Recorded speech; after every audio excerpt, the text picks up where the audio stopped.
Dans la précédente vidéo, on quittait le Péloponnèse et on vous emmenait avec nous voir l'incroyable site de Delphes où nous avons appris plein de choses concernant la mythologie grecque.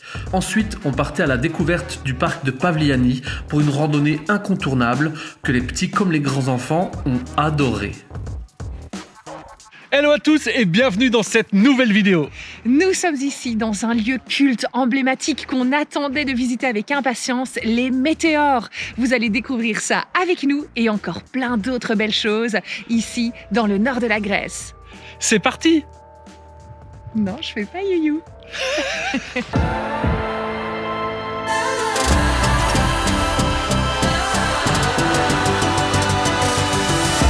Nous, c'est Vincent et Virginie.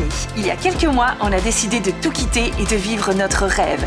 Avec nos 3 enfants, Victor, Édouard et Célestine, nous avons pris la route à bord de notre camping-car pour découvrir toutes les splendeurs de notre cher continent européen. Découvrez nos aventures, celles d'une famille nomade inexpérimentée.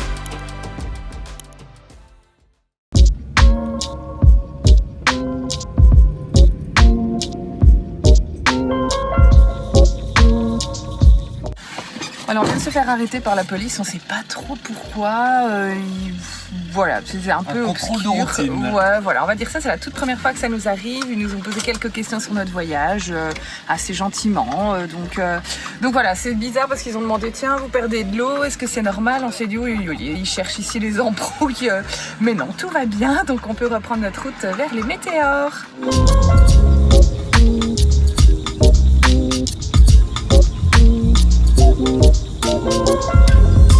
Bonjour, moi c'est Vincent, mais tout le monde m'appelle le reporter de l'extrême. Je vais escalader les météores pour vous rapporter les plus belles images et les plus belles vidéos. Alors si ce contenu vous plaît, n'hésitez pas à vous abonner et lâcher un pouce bleu.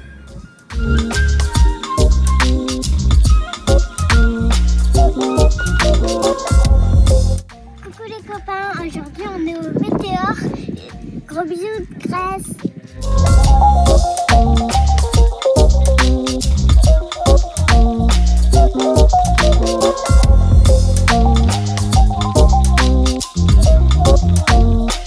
Après avoir traversé la plaine de Thessalie, nous voilà arrivés près de Kalambaka. Depuis la préparation de notre voyage, on savait qu'on voulait visiter ce site emblématique. Les attentes étaient hautes et on avait, pour ne rien vous cacher, un peu peur d'être déçus. Ce qui nous a le plus marqué en arrivant, c'est que le relief est dans un premier temps très plat. On a même cru au fait qu'on s'était trompé d'adresse dans le GPS. Mais plus on se rapproche et plus on se rend compte de l'ampleur des météores. Ces bouts de rochers qui s'érigent à l'horizon nous paraissent irréels. En camping-car ou en van, ce n'est pas bien compliqué, la route pour y monter est d'excellente qualité et elle offre une vue incroyable sur ce site classé patrimoine mondial de l'UNESCO depuis plus de 35 ans. Le ciel est assez voilé aujourd'hui, mais on en prend plein les yeux. Concernant l'étymologie du nom météore, qui nous fait naturellement penser à météorite, ces rochers ne nous sont bien sûr pas arrivés depuis le ciel, mais sont des formations rocheuses datant de la première ère tertiaire. L'origine des météores remonte au 9e siècle, lorsqu'un moine décide de s'isoler dans une grotte au-dessus de ces masses rocheuses. Au fur et à mesure, entre le 14e et le 18e siècle, des monastères furent érigés tout en haut de ces impressionnantes colonnes de pierre. À l'époque, on pouvait en compter 22, mais à l'heure actuelle, il n'en reste plus que 6 en activité. Renseignez-vous bien sur les jours d'ouverture des monastères au préalable, car ils ne sont pas tous ouverts au public en même temps. Ça peut vite devenir un casse-tête en fonction du nombre de monastères que vous voulez visiter, mais on pense qu'en 2 jours, il est possible d'en faire le tour. Impressionnant, hein? Non? Je sais pas.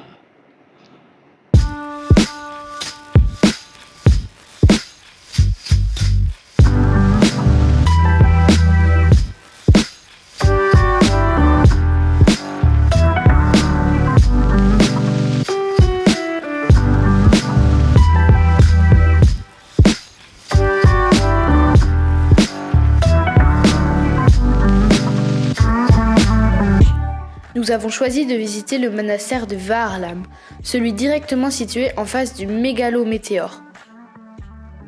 Quand vous vous y rendrez, n'hésitez pas à vous arrêter à 3 reprises sur la route. Il existe des petits parkings offrant des panoramas complètement fous. En 1350, un mec se faisant appeler Varlam arrive à monter en haut de ce rocher. Il y passera le reste de sa vie à prier, seul. Depuis, le lieu porte son nom. Voilà, nous avons visité notre premier monastère. Il s'agit de celui de Varlam. C'était vraiment magnifique. Certains disent que c'est l'un des plus jolis. Je pense que c'est toujours très subjectif. En tout cas, on a vraiment adoré.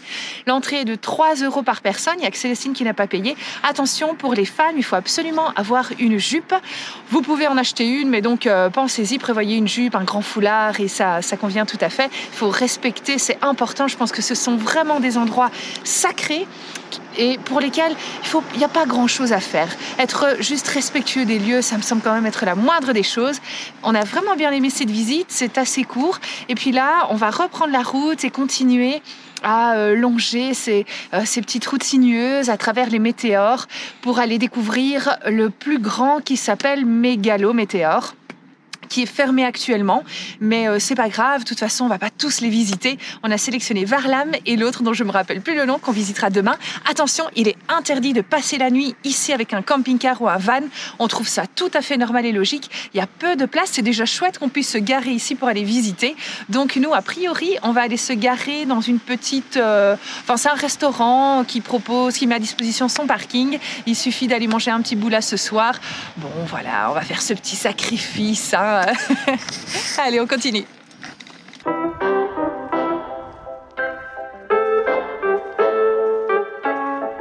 On finira la soirée dans la guest house Artemis, tout juste à l'entrée du site des météores. On y retrouvera par hasard Adrien et Priscilla, avec qui nous avions déjà passé de super chouettes moments du côté de Mistra.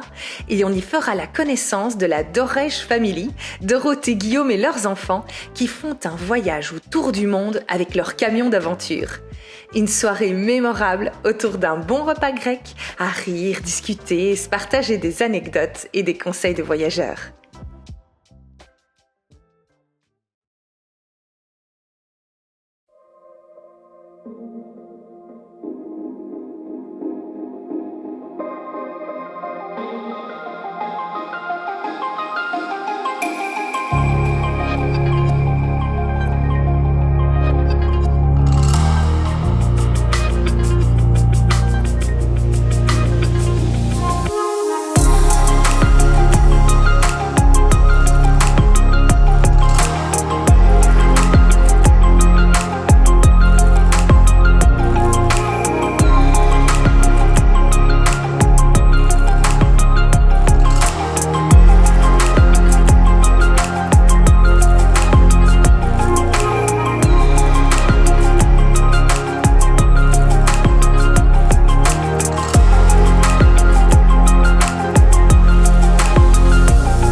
pouvez le voir derrière moi, je me trouve dans un décor de rêve.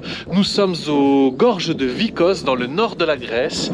Et aujourd'hui, on s'apprête à faire une rando qui va tout au fond des gorges et peut-être aller jusqu'à la source de la rivière qui coule au fond. Et puis nous prendrons la route direction l'Albanie, un pays qui nous tient vraiment à cœur de découvrir parce qu'on nous en a dit que du bien. On va profiter aujourd'hui du décor, de la météo qui est superbe. On a rencontré un petit couple de personnes âgées ici dans le village qui nous a montré le chemin pour se rendre en bas des gorges. J'ai demandé si c'était possible de faire ça avec Célestine. Ils m'ont dit que oui, enfin, dans un anglais un peu approximatif, mais il semblerait que ce soit possible. De toute façon, c'est une randonnée linéaire, donc pas de boucle. Donc c'est-à-dire qu'on va pouvoir pique-niquer et s'arrêter quand on aura envie.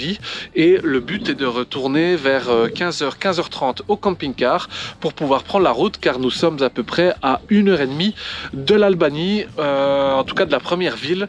Quand on arrive dans un nouveau pays, on se rend directement à la ville la plus proche pour pouvoir acheter bien sûr une carte SIM, changer de la monnaie, parce que là en Albanie ce sera du lek, donc on va changer les euros en lek et tout se fait essentiellement par cash, donc voilà, c'est tout des petits soucis qu'il faut régler dès l'entrée du pays, et après on pourra profiter certainement pendant 3 voire 4 semaines de ce magnifique pays. C'est parti!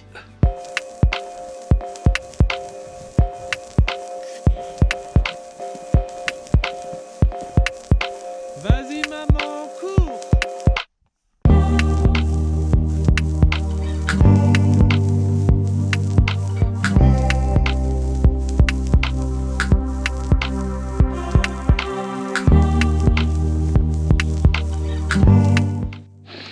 Le chemin commence par une toute petite descente, ça doit pas être très très balisé, mais en tout cas ça nous offre déjà une vue de fou.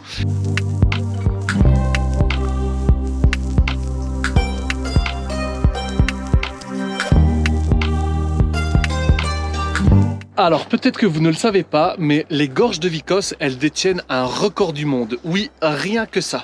En effet, elles sont extrêmement profondes par rapport à leur largeur. Elles sont profondes de 900 mètres pour seulement 1 km de largeur, ce qui rend vraiment ce décor assez incroyable.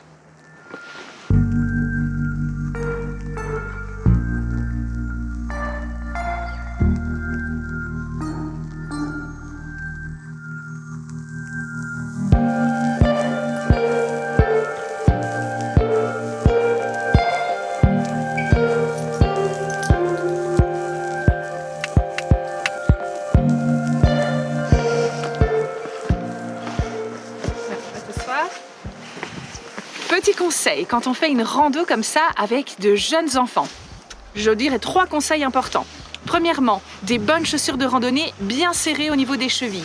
Deuxièmement, quand le chemin est vraiment fort étroit et qu'on passe comme ça dans des gorges près des falaises, toujours tenir l'enfant en amont et pas en aval, et donc changer de sens quand on change de direction.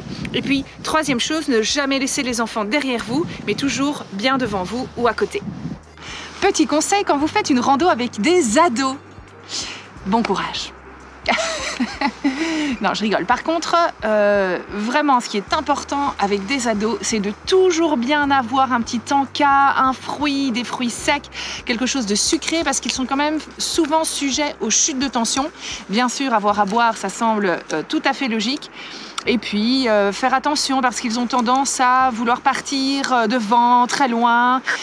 Toujours bien leur rappeler qu'il faut attendre les autres ou bien donner un point de rendez-vous, avoir une montre pour donner un timing parce que voilà, Victor là il est parti, on ne sait pas où il est, il a disparu. Et surtout que ici, dans la réserve naturelle de Vikos, il y a des sangliers et des ours bruns.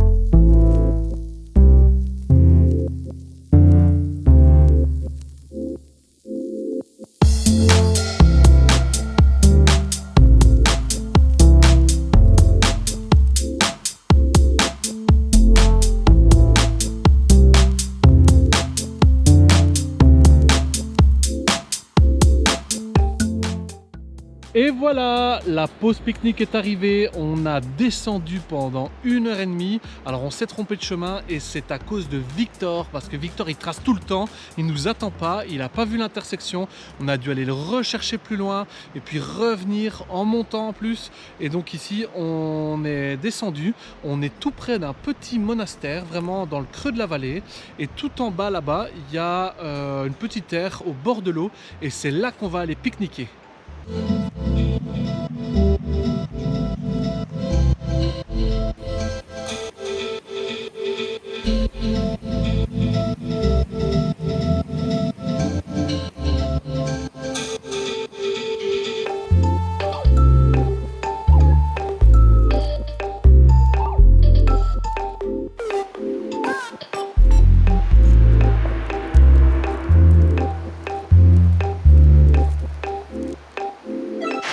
Victor, il monte toujours à tous les arbres, il va toujours sur le rocher improbable. Il faut toujours qu'il aille dans des endroits improbables.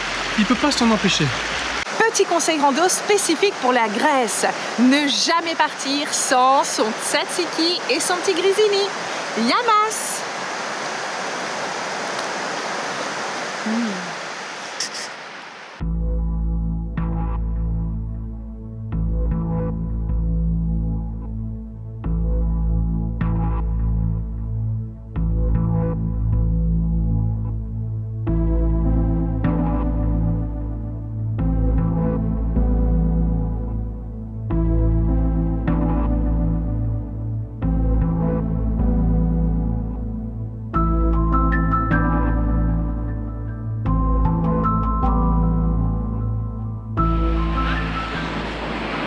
Alors je ne sais pas si vous voyez la couleur de l'eau.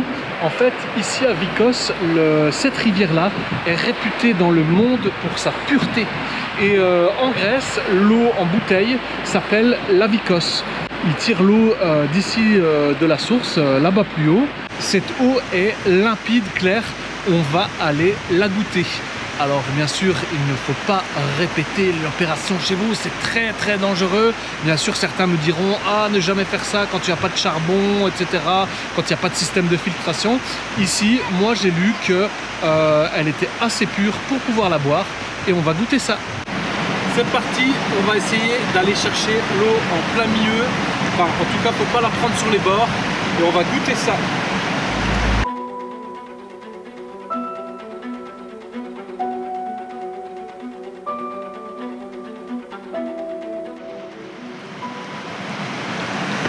Alors voilà, je ne sais pas si vous voyez la couleur de l'eau, mais c'est translucide. C'est vraiment super connu dans le coin. On peut boire cette eau directement dans la rivière. C'est parti. Alors, en plus, elle est bien fraîche. Parfait. Bon, on vous dira si on a été malade ou pas dans la prochaine vidéo. Je suis montée dans un arbre. J'étais un peu trop et j'avais pas pensé à la descente. C'est seulement quand j'ai voulu descendre que je me suis rendu compte que c'était un peu compliqué. Alors Edouard est venu m'aider. Merci mon frère d'amour.